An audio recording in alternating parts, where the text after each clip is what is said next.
I think in this case, it's important to understand that it's being charged for helping Chelsea Manning break into a computer system. That's very different from what most journalists do when they receive information from sources.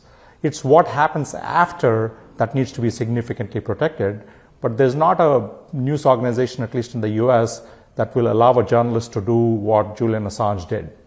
He is, if you define journalism as a pursuit of truth, he is not, because he has an odious behavior that disregards the standards and ethics of journalism. So I think there are enough reasons to kind of wonder about him being kind of really in the pursuit of truth, or whether he had a point of view and he really wanted to kind of make sure that that's the only point of view that comes out.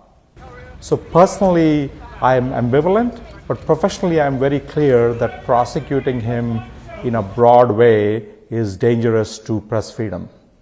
I think a lot of the groups that fight for press freedoms are going to be very actively involved in kind of making sure that whatever happens in the court system doesn't lead to a precedent. It's problematic because the way the Justice Department seems to be looking at it, they are covering lots of things that normal journalists do, but is also essential for press freedom, which is how do you cultivate sources, how do you protect the identity of sources, how do you have secure communications with those sources. So if you prosecute him on all those issues as well, then it's clearly a problematic situation for journalists. On the other hand, it's up to the government to prove that the Computer Abuse and Hacking Act under which he's being charged, that he has violated that, and that's a very narrow way of looking at it.